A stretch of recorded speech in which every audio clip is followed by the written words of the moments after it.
नमस्कार मंडळी, आज आपण प्राचीन भारताच्या एक अत्यंत अद्भुत गोष्टीवर चर्चा करणार आहोत। प्राचीन भारतीय विद्युत ज्ञान वीज जी आपण रोज वापरतो तिचं वर्णन हजारो वर्षापूर्वीच आपल्या ऋषींनी केलं होतं। आज आपण तिचं रहस्य उलगडणार आहोत। आता तुम्ही विचार करत असाल, प्राचीन काळात वीज होती का? पण हो, प्राचीन भारतीय तंत्रज्ञान जगातल्या इतर संस्कृतीच्या तुलनेत कितीतरी पुढारलेलं होतं। आपले ऋषी फक्त आध्यात्मिकच नव्हते, ते वैज्ञानिकही होते। त्यांच्या या ज्ञानाची ओळख आपल्याला अगस्त्य संहितेत मिळते। हा ग्रंथ साधारण 5व्या शतकाच्या आसपास लिहिला गेला आणि त्यात विद्युत ऊर्जा, तंत्रज्ञान आणि अध्यात्म यांचा संगम दिसतो। अगस्त्य संहितेत एका विद्युत संचाचं वर्णन आहे। हा श्लोक बघा। संस्थाप्य मृण्मये पात्रे ताम्रपत्रम सुसंस्कृतम छादये शिखिग्रीवेन चारदाभिः काष्ठापाशुभिः दास्तालोष्टो निधात्वयः पारदाश्छदितस्ततः संयोगात जयते तेजो मित्रवरुण संज्ञितम। या श्लोकात सांगितलं आहे की एका मातीच्या पात्रात स्वच्छ तांब्याचे पत्र ठेवा, त्यावर तांबे सल्फेट घाला, कॉपर सल्फेट, आणि त्यानंतर ओलसर काड्यांची पूड घाला। त्यानंतर पारदा मिश्रित जस्ताची पट्टीवर ठेवा, मर्क्युरी अमॅलगेटेड झिंक। या संयोजनामुळे एक ऊर्जा निर्माण होते ज्याला मित्रवरुण संज्ञा दिली आहे। ही ऊर्जा पाण्याचं रूपांतर प्राणवायू आणि उदनवायूत करते। अशा 100 पत्रांचं संयोजन एक अतिशय शक्तिशाली ऊर्जा निर्माण करू शकतो।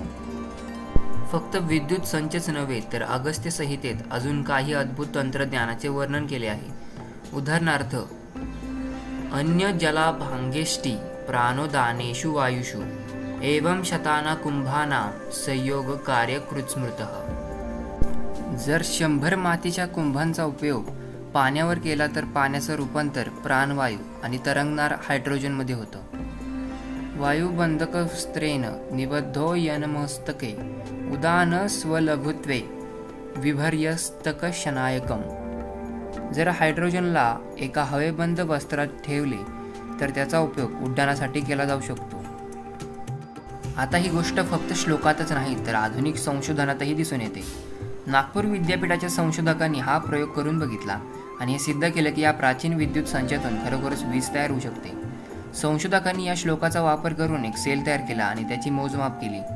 त्यात ओपन सर्किट व्होल्टेज 1.138 व्होल्ट्स आणि short circuit current 23 milliampere नोंदवला गेला।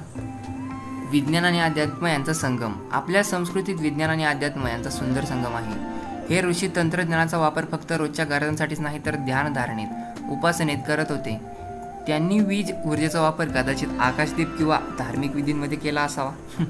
आणि काय सांगावं, आजच्या काळात जर ऋषी असते तर कदाचित त्यांनी ध्यान करताना एखादा LED किंवा AC लावूनच बसले असते।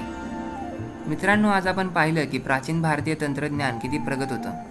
आजच्या काळात जरी आपण विज्ञानात पुढारलेलो असलो तरी आपले पूर्वज ज्यांनी जे ज्ञान मिळवलं होतं ते खरोखरच अद्वितीय होतं।